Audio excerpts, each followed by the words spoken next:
beats me to the punch. And we are recording. And we are also providing ASL interpretation and Spanish interpretation. Topacio? Thank you, everyone. If you would like to also hear any comments in Spanish, you may also select the globe at the bottom of your screen for English interpretation if needed. I will. Okay. So welcome. We have a number of people from our resolutions committee here. We, I hope, have sponsors from each resolution here to talk. The goal of this evening is just an informal opportunity for people to ask questions about the resolutions without all the hoo-ha of convention. Also a chance for sponsors who are going to present their resolutions at convention to get a little dry run as to giving their 3 minutes, because we are 3-minute limits. So sort of getting a feel for what 3 minutes is like and talking. And as I say, just informal conversation on each resolution. We have 6 to consider tonight. And so we're sort of thinking we might just follow our rules of convention and have them be 15 minutes each, and we'll see if we need that much time for all of them or not. Nothing's wrong with ending early, just putting it out there. Just as a reminder for everybody who's here, if you're a sponsor of the resolution, we're glad you're here tonight, and we very much want you to be there on the day of convention. And just to remind people generally of the drill, let's just start with A. When we get to the business portion of the meeting where we're starting to talk about resolutions, the bishop will turn to, I would say turn to the room, but she'll turn to the Zoom and say, starting with resolution A187, would someone like to move resolution A187? And then whichever of your sponsors is the lucky one who has drawn the straw to go and do that will raise their hand in the Zoom room, and I'll see a list of who's raised their hand. And so I, with any luck, will recognize your name and say Lon Myers, if that's who it is. I see Bishop, I see Lon Myers has a hand raised. She'd say, Lon Myers, would you like to move resolution A187? Ron would say, yes, so moved. Is there a second? Second. And then the bishop would say, Lon, would you like to speak to the resolution? Yes. Okay. Always say yes to that. You always want to speak to it. Sure you do. So then 3 minutes to talk about it. You can, if you wish, try and cede some of your time to someone else. Generally, though, we'd sort of like you to be organized, so the person who does the moving is going to have 3 minutes of material, because it just takes up time to have to find somebody else, raise their hand, etc. So, but you can. And at any point, if you want to, if you have a question, for example, that comes in during the debate, and you've stumped all the sponsors, but somebody else in your group who's not a delegate to convention, not a member of convention, has the answer, you can say, Bishop, I'd like to call on Fred Mertz, who is not a member of convention, to respond to that question. And the bishop can say, yes, I'll allow it, or no, I won't. Probably will say yes. And then the non-member gets to answer that question. So having said all that, I think we can just jump right into these unless anybody has a question for the good of the order. And you don't need to raise your hands here because we don't have that option. Hey, Todd? Yes, I do know that, Crystal. I did get that message. Thank you. So I'm hearing no other questions. You just got to pipe up, turn your microphone off and pipe up. Okay, well then let's start with A, 187, which is amending Canon 35. Is there anyone here who would like to speak briefly to A185, 187, sorry?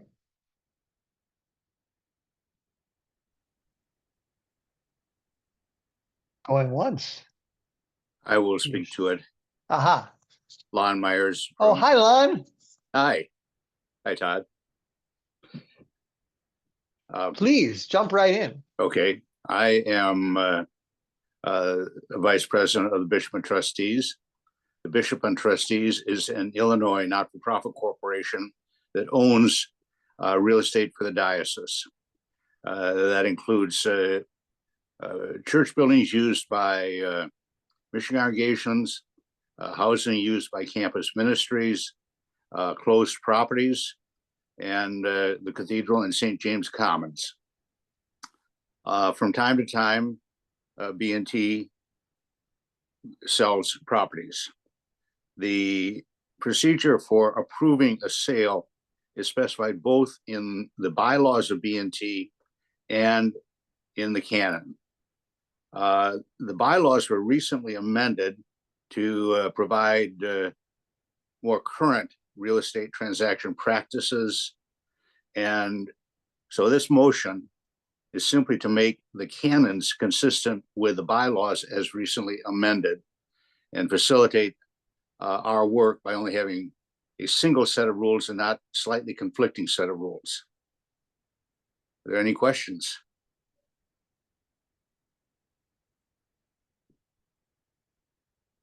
Hearing no questions, I did notice one thing, and Crystal, this probably falls in the category of a typo. I think the second, in the second copy of the resolution and the explanation was supposed to have redlining. It was. There's Okay. yes, that was somehow omitted. The additions were included as non-marked text. The deletions were omitted, and there is a typo there. Okay. I'm But- wondering, can we get that corrected at least for this version that's on the website? Crystal, I don't know what the technology is to do that. I will revisit an earlier version and do some magic and make it right. Oh, Okay. lovely. The Lovely, main thank you. thing that actually was taken out were a requirement that seemed to be duplicative of having two different resolutions approved by the same body to make a sale, and also requiring a signature of a secretary.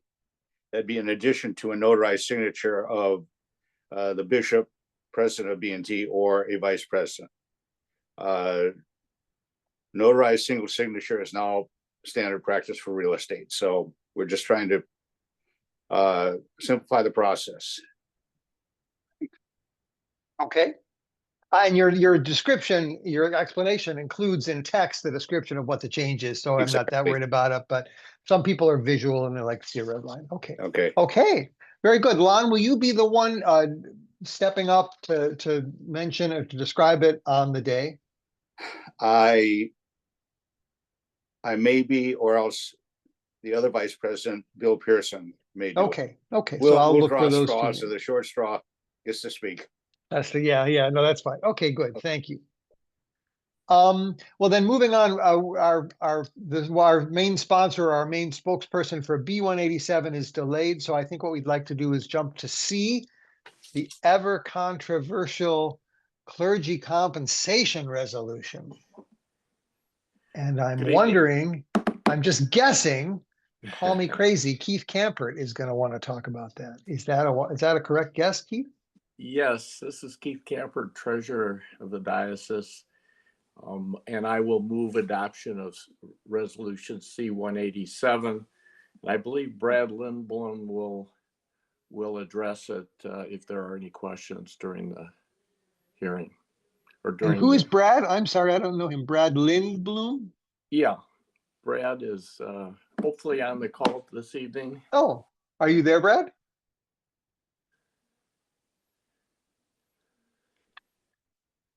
I guess I have a list I could see. Well, I'm if not he's- seeing him, but that's okay. While we're if he's looking not or here, waiting I for can him, answer. If he's are not there here, any I can questions answer or comments on yeah. this? Let's see. Okay, well, Keith, as long as you coordinate with Brad and make sure both of you are there on the day.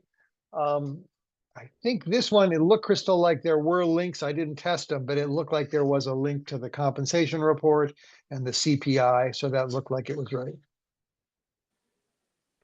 Thank you. Okay. Again, just continue to table B on the Trinity matter. Let's move on to D187, which is socially responsible investors in Palestine. Is there someone here who is prepared to talk a little bit about that? I know Jenny Hewlin. I am. Yeah, thank Oh, you. Jenny, there you are. Hi there. Good to see all of you. Hi. Yeah, so thank you for your attention to this really important matter. This resolution that has been brought before the convention, or will be brought before the convention, really is an attempt to bring our diocesan policies in investment in line with or to be consistent with the national church. And I know with the Episcopal Church and the investment policies that we as a body voted at General Convention in 2018.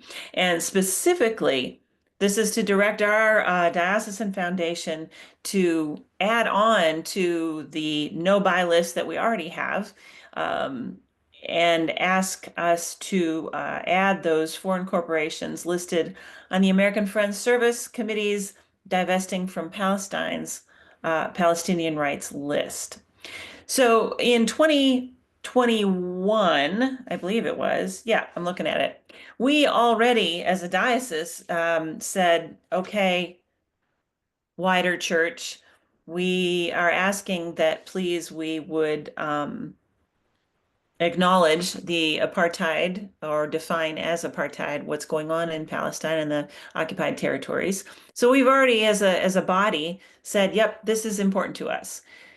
Prior to that, in 2018, the Episcopal Church said we need to divest from these companies that are earning profit from that occupation. And so really, this is simply a practical way for us as the Diocese of Chicago to bring our behavior in line with what we've already committed to. Very good. Thank you very much for that. Thank you. Are there and you pronounce your last name Hewlin? I do. Okay. Any questions for Jenny while we have her on the hot seat? Be nice. And this one also, I think I see there are links for American Friends Service Committee, the archives of prior resolutions. So it looks There's like some that. great background information, Yeah. explanation on this resolution. Thanks to I didn't test the links, but it looks like they work. Good. Good. Okay. Any questions or comments for Jenny while we're all together? Richard Benson raised hand. There's a Todd, radio. Might I add a few comments to Jenny's? Sure. I don't know who that is though. Who is That's it? Priscilla Reed, and Oh. Priscilla has been a significant part of this work in our diocese for many years. Great. Oh, there we go. Yes. I'm sorry. I apologize. This is not the same screen I get when we're at the big Zoom thing. So I'm a little confused about who's where. But yes, please, Priscilla, go ahead. Okay. I'm a member at St. Chrysostom's and of the Diocesan Peace and Justice Committee, which is one of the sponsors of this resolution. And I'm here to speak, of course, in support of it. Reverend Jenny has explained how this resolution fits into evolving policies that the church as a whole established in 2018. And by the way, has already applied 7 times to companies invested in or contributing to abuse of human rights in Palestine and Israel. It also, as Jenny explained, follows up on the resolution on recognizing Israeli apartheid that we as a diocese passed in 2021. The Episcopal Church has historically used this nonviolent economic tool to defend justice in many different contexts. Those have included South African apartheid, the Sudan, fossil fuels, and private prisons as a means of standing against injustice. And as Jenny said, the Diocesan Foundation already has screens for tobacco, weapons, and fossil fuels. By the way, we met with members of the board of the Diocesan Foundation a few weeks ago. Matthew 6:21 is for me the clearest scriptural guide we could find for this particular case. For where your treasure is, there your heart will be also. This resolution basically calls for an application of Christian values and principles. In our conversations with clergy and lay Episcopalians in recent weeks, we've heard several questions relating to practical questions of implementing an investment screen, including, of course, what will it cost? Responsible stewards of a church or a diocese, of course, want answers to these questions. Let me point out first that this resolution calls for a good faith effort. We understand that this isn't something that's going to happen overnight. The Episcopal Church has applied an investment screen, as has our diocese. I can tell you that my husband and I have applied investment screens for several years now. Our screens are on weapons, fossil fuels, and Palestine, Israel. It's perfectly possible to do this. The issue is whether we as a diocese have the will, not whether we can find the way.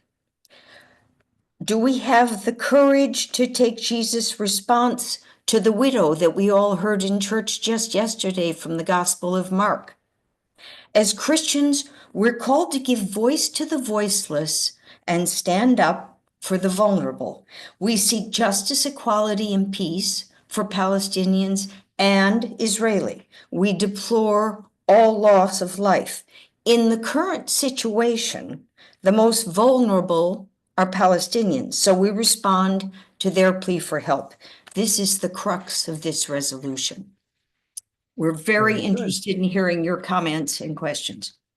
And you are a pro, 3 minutes and 1 second. Thank you. Thank you for that margin. Other comments or questions on D187, socially responsible investing? I see a hand raise. Oh, there's a hand raise. Sean, if I'm pronouncing that right, Hanson? Please go ahead, Sean. I think you have to unmute yourself. You are pronouncing it correctly, though. Mr. Richard Benson had his hand raised before me, and I'd like to defer to him. Oh, it's funny. The background is the same color as the hand. Sorry. Yes, Richard. Thank you. Appreciate that, and thank you to the authors of the resolution for offering this.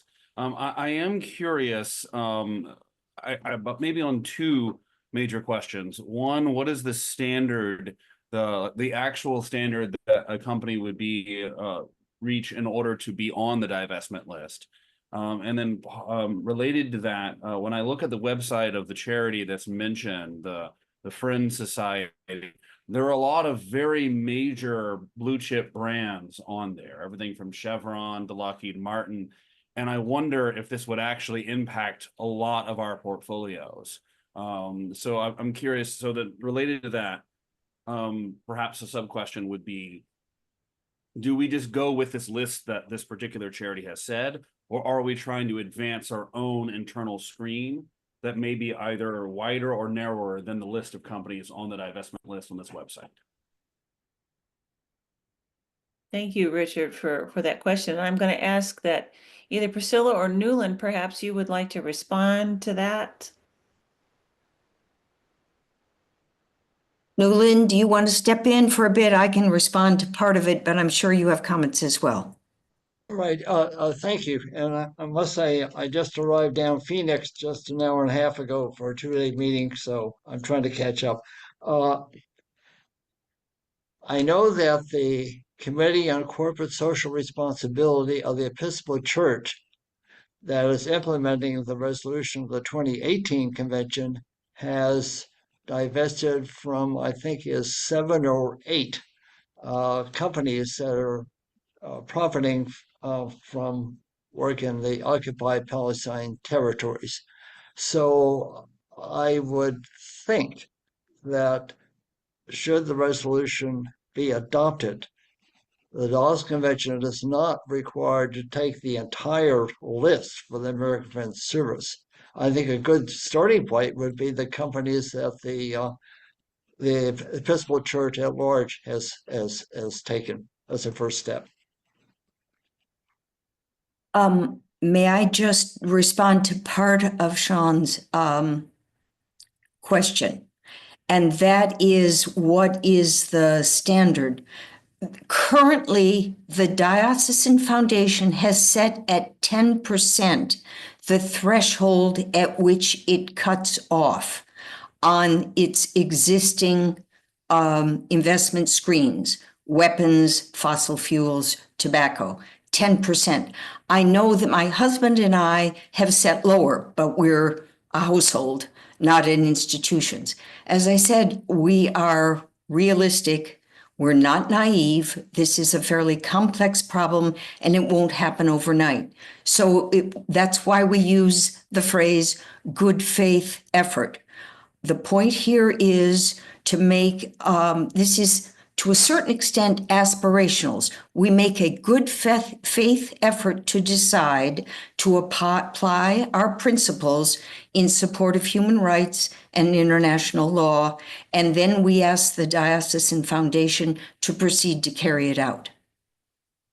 And just to come alongside both Newland and Priscilla, to clarify that 10% threshold, for those of us who may not be familiar with that terminology, let's say a company cannot earn more than 10% of their profits on X, so tobacco products, profits to sales for the Israeli military, those activities may still continue, but those companies would not earn more than 10% of their profits from that. And I realize, there are some things that will cost us. And let's just be honest about that, right? And not to be, as Priscilla said, not idealistic or naive. I think about my own investments for retirement, and do I want to have a healthy, secure retirement? Of course I do. Do I want it on the backs of children laboring? No. So we really need to acknowledge that, our investment does great work in our diocese, and our foundation they're good stewards of our investments.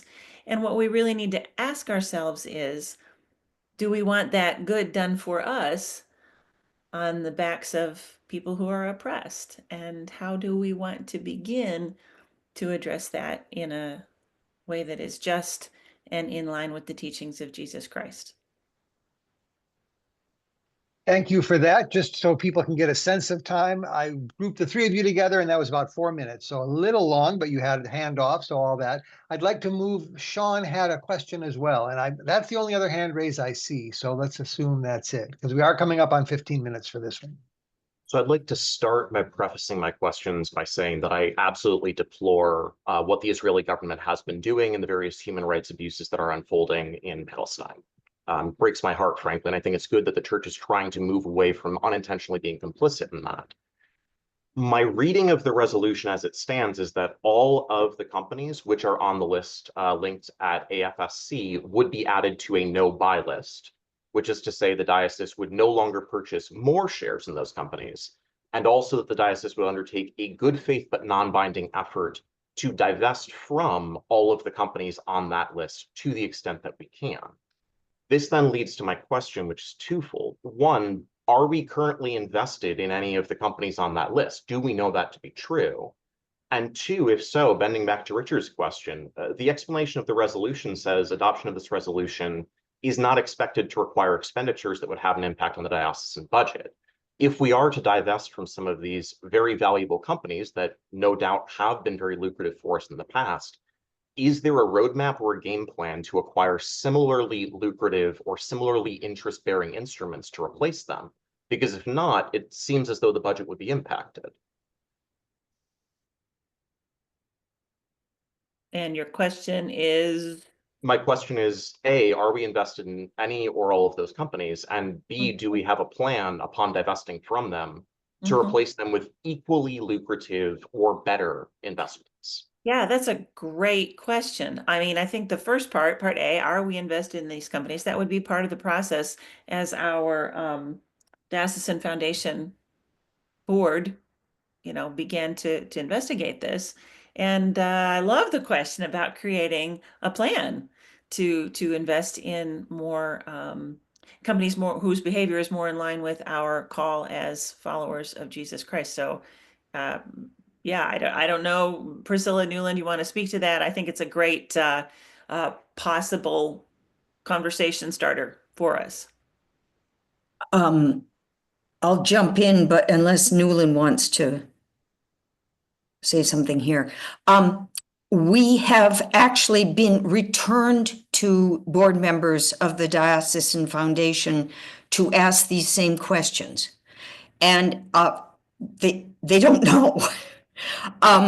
I'm assuming that because they have already exercised an investment screen, they have some sense, or they could, in turning back to earlier financial records, get some idea of what those investment screens may have cost. I'm also assuming that if they take money out of one corporation, they will then put it in another.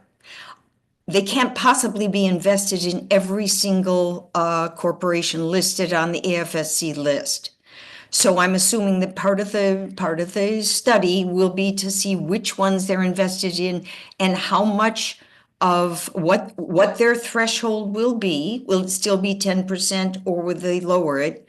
And if so, which of these corporations is meeting that threshold? So this isn't a simple thing. And as I said, we certainly don't imagine that it's going to happen overnight.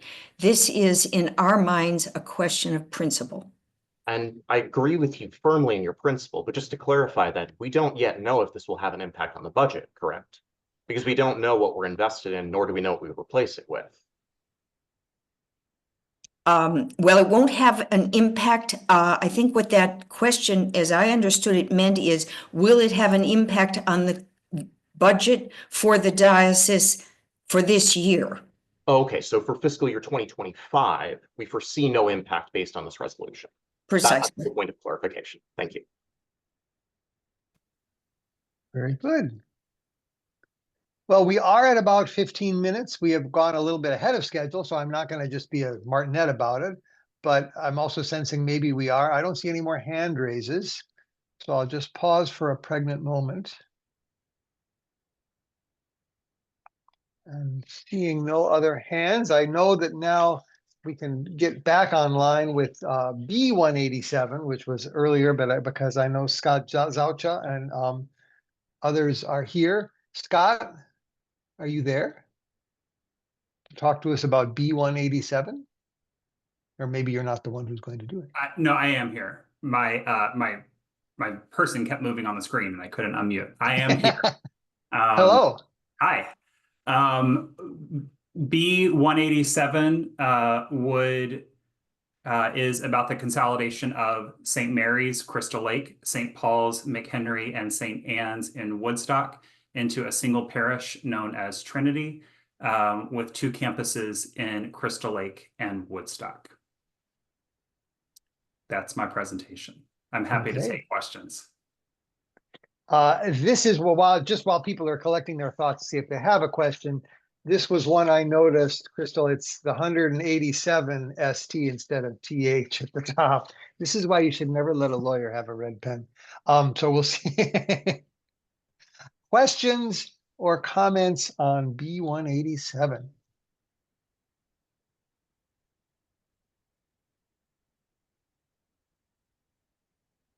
Great. We will have many wonderful and joyous things to say at convention, but for the purpose. Very good, very good.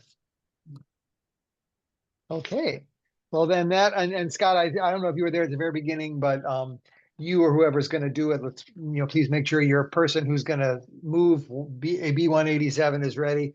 Bishop will say, would someone like to move B187? That's your cue. Raise a hand, get recognized by me. Mic comes on, you say your bit. Is there a second? Second. And then she'll say, would you like to speak to the resolution? And you say yes. And then you talk for 3 minutes. Like those names now, or do I email them to Crystal? Well, we only need the one name for whoever's going to give the first 3-minute spiel. After that, it's every person for themselves in terms of lining up or raising the hands and getting in line to talk. Got it. Okay. Thank you very much. Thank you. Next then, I'm just double checking. I don't want to go too fast here, but I'm not seeing hand raises. E187, which is transition of the Diocese of Chicago Sanctuary Task Force to a Sanctuary Committee. And I already see Sandra. Well, you're Johnny on the spot there. So Sandra Castillo, please. E187 is basically understanding that the sanctuary resolution that was passed in 2019 that created the task force. We could not foresee what was going to be happening in our diocese over the last 3 years. We can document the work of the Sanctuary Task Force, and if you refer to the report to the convention, you'll see that there are several of our diocese, our churches, and now Episcopal charities that are engaged in this ministry at different levels. The reality, however, is that we also are working with over 47,000 newcomers to the metropolitan area of Chicago, which is part of our diocese. And so in order to continue the implementation of the Sanctuary Resolution, we really have to understand that in order for sustainability, we need to transition a task force which is intended to be temporary into something which is more permanent, which would be an ongoing diocesan sanctuary committee. And that is the gist of this resolution. Very good. Are there comments or questions on that while we're waiting for those? I do note, I think there was a link. I think, Crystal, you may have already mentioned this. I think there's supposed to be a link to F-182 there. That's the prior resolution. Because it says refer to attached, but it's not there. So maybe that's a link. Great. Sandra, just now while we're seeing if other questions, I wonder if there might be a question, if you just have a comment on it. You have submitted a budget request. This was obviously turned in, weeks ago to get translated and everything. Is there any development on that budget request, or are you not expecting a response on that before convention? The latter. Okay, We okay, have to wait until the resolution is okay, decided upon at convention. okay. So Todd, I'm just not smart enough to figure out how to raise my hand. Jump in. Okay, I just want Who to, is that? it's Jenny Hewlin. Oh, hi, Jenny. Hi. Just want to thank you, Sandra, for your work and for your leadership on this very important issue. That's it.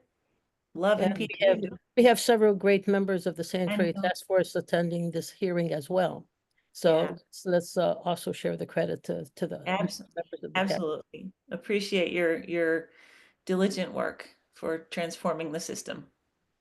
Thank you. And I have just cracked the code for future reference. If you go to React, which on my screen is at the bottom with a little heart, and you click it, up pop a whole bunch of things, including hand raise. And then they give you a little button to lower your hand when you have been recognized. Thank you, Todd. You're the best.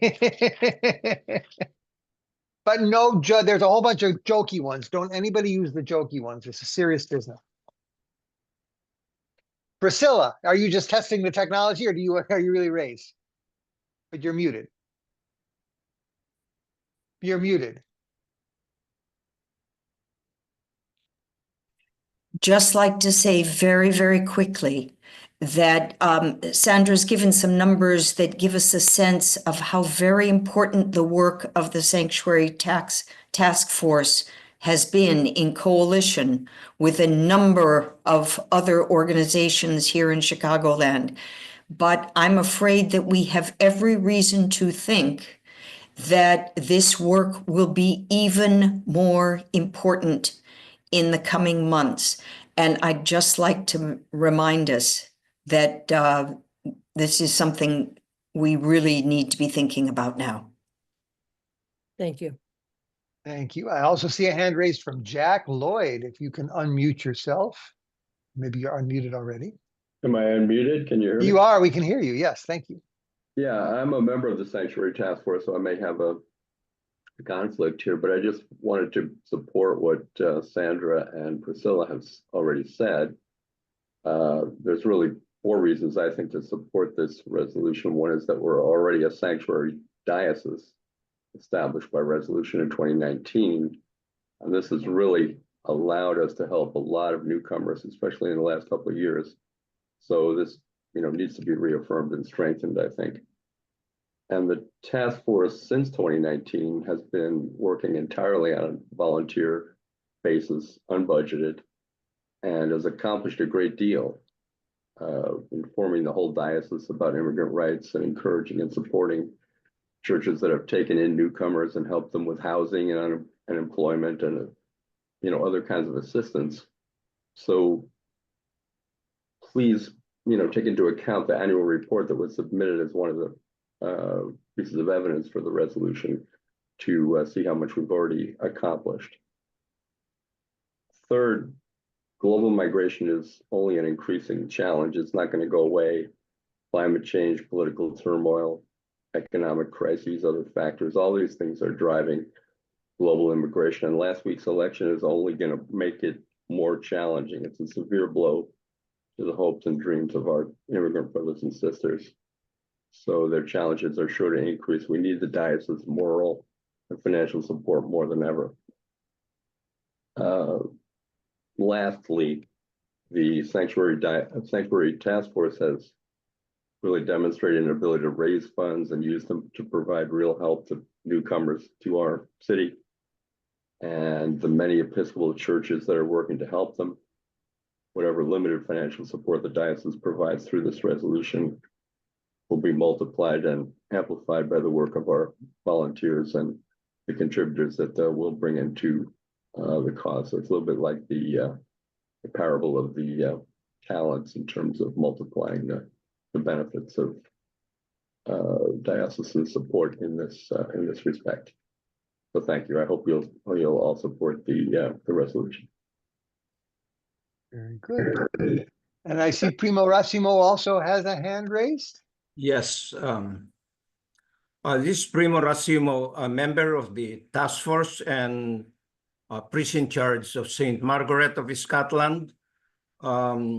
As a member of the task force, making it as a committee is indicating that our understanding of the signage, welcome to the Episcopal Church, is not only about welcoming, coming to the inside the church, but welcoming people coming from many places of the world. And as Jack said, that the just concluded election, the forthcoming committee may be having more challenges, and that's why I'm in favor of this resolution. And I just want to add, from biblical sense, as an immigrant myself, I was a stranger, and you welcomed me, and there's not one that is very important to me. You shall also love the strangers, for you were strangers in the land of Egypt. Thank you. Good, thank you. I see two more hands raised. We are coming up on time for this one, but because we're so far ahead of schedule, we can flex a little bit. Miguel Briones, I see your hand raised. Thank you. This is Miguel Briones from our Church, the Deacon. I just want to add it and encourage everyone to from the beginning to this creation to this task force, we have been learning many things, and how to support brothers and sisters. But please don't forget that we had many of these members. They are part of this Episcopal Church. Many of these Latinos, they are immigrants. They are continue to suffer the consequences of what happened right now with the new elections of the and politicals with the president-elect. So I'm encouraged, to continue supporting this task force and becoming a committee, because the work is a lot. There's more work coming and more things that we have to learn, and this is going to be happening with the support to everyone in the diocese. Yeah, thank you. Very good. And I see Ida Butler with a hand raised also. Thank you, Todd. Ida Butler, St. Philip's Palatine, and co-chair of the Diocesan Anti-Racism Commission, and just wanted to let everyone know that for the past couple of years, the Anti-Racism Commission has provided financial support to the Sanctuary Task Force out of our allocation from the diocesan budget. And we would appreciate that the 2025 budget include a separate line item for Sanctuary Task Force. While it is our great pleasure to continue providing support, we would also like to use our funds for anti-racism training and would appreciate support from the diocesan budget for the Sanctuary Task Force and as a commission. Thank you. Thank you. And I see Noah, now that I figured out where the hand raises are, I'm cooking with gas. I don't see any others though, and we are at time for this one, but we obviously are early, so we can flex it. But I'm going to give a minute in case anybody else is out there. And seeing none, we can move to the last resolution of the packet for us to consider and discuss casually this evening. F-187, adopting the net zero. Oh, before we leave E, Sandra, you'll be the one speaking to it initially on the day? Yes, I will. I think I asked you that. Okay. F-187, F is in Frank, adopting net zero by 2030. I don't know who is going to be speaking to it. There's a number of people listed. Richard Benson. So there you are. Will you be doing it on the day, do you think? That's my intention, Todd. Perfect. Okay. So dry run, here you are. What would you like to tell us about F-187? And you're last, so you're what's standing between people and a cocktail. That's all I'm going to say. Well, in that case, I know this is supposed to be informal, so I'll save the actual authorship speech for a couple Saturdays from now. But good evening, everyone. I'm Richard Benson, a parishioner at the Episcopal Church of the Atonement in Edgewater, and it's my joy to be the primary sponsor for this resolution on behalf of the EcoDio Chicago Climate Creation Care Working Group, of which I have a couple members here on the call tonight. And what this resolution fundamentally does is really three core things. It advances a goal for the diocese and its parishes to meet net zero greenhouse gas emissions by the year 2030, which matches the goal for the Episcopal Church broadly. It also calls upon the EcoDio Chicago Working Group to prepare a decent guide to help churches achieve that outcome, especially among all of our various parishes, and also calls upon parishes to create green teams and groups that can help them start walking through their net zero journey. And a lot of the background of this comes from my own leadership of a green team at Atonement, as well as my peers in the EcoDio Chicago Working Group, and what we've done in our various contexts to try to advance our creation care goals as our individual parishes. And we've realized a lot of our successes, whether it's at Atonement, whether it's at St. Michael's Barrington, whether it's in Peoria, essentially every parish has had to recreate the proverbial wheel. And a lot of what this resolution is trying to do is make it easy for vestries and clergy to lean into this moment. We know what we've seen on the news, even just this year, of how bad our climate is getting at a relatively faster rate than I think a lot of us probably thought. And it's our obligation as Christians and Episcopalians to really lean into this moment and do our best to make an impact in our spaces to reduce greenhouse gas emissions. Now, another thing I want to mention is a lot of these projects actually have a positive potential impact on parish budgets.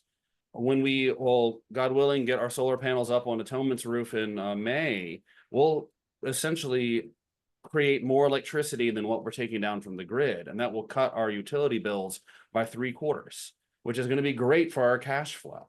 And every parish right now needs a good cash flow change, right? And then for our journey at Atonement, it's been multiple years in order to get to this point and getting other successive grants and the like. So what we really hope for this resolution to accomplish and to get this professional guide written is that we can take a lot of the fear, a lot of the anxiety about, am I doing it the right way? Take that negative energy out from vestries and clergy and to allow us to just move forward to really do what we can in our own context to actually address the climate crisis. So that's essentially what the resolution does. Happy to stand here for any questions. And I have a couple friends here from EcoDio Chicago who can also help out. Thanks so much for listening. Great. And just for your timing, you're about 3 minutes and 15 seconds. Bishop's usually pretty lax about that. So as long as we're not too far over, she probably won't wrap your knuckles. Are there other comments or questions on F-187?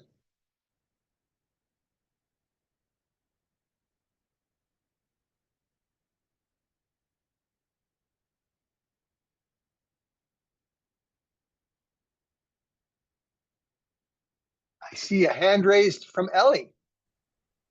Hey, so I'm also on the Eco Chicago and helping to lead that group.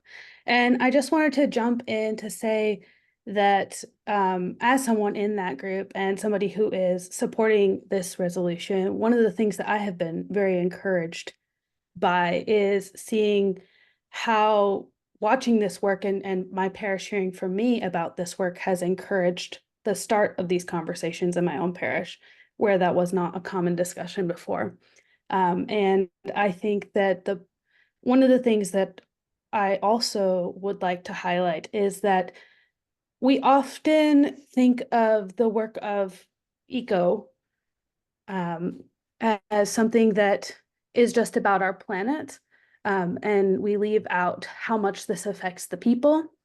And I think, we had some resolutions we discussed earlier about immigration and other things. And one of the things that's very close to my heart as someone with family in other countries is the effect that this has on the immigrants, on the poor, on the people of color in our own communities more than it has on someone who is more privileged like myself. And I have seen that over and over. And so as a Christian, I think it's important for us to, as churches, really take the lead on something that's not just about caring for our plants, but caring for our neighbors.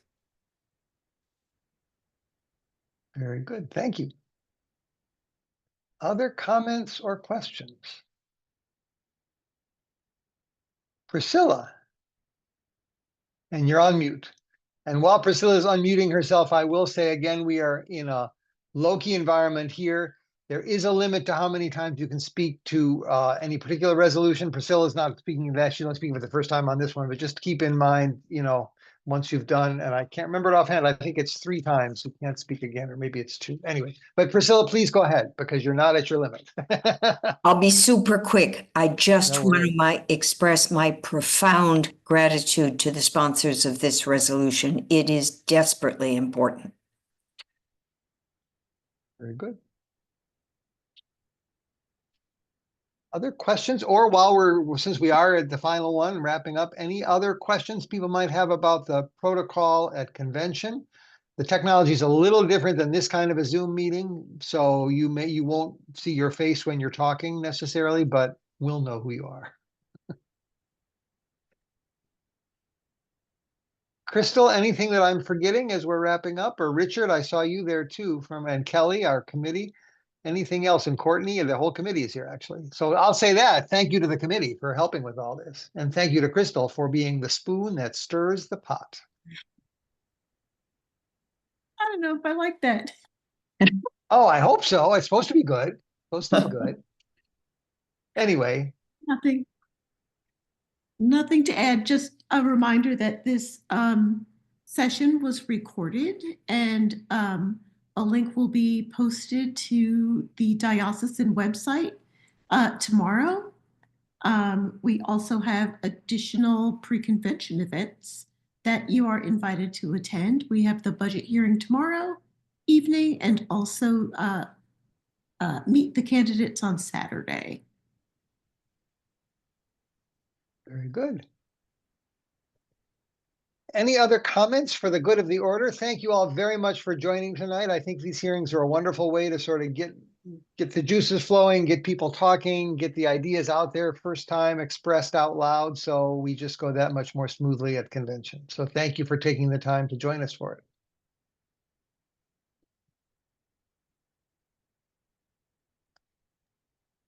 Okay, I guess we can call these resolution hearings adjourned. Thank you all. And we'll see you in a few Saturdays for the big deal. Thanks, Todd. Thanks all. Bye. Thank Thanks, everybody. you. And thank you to our interpreters too. Have a good night. Good night.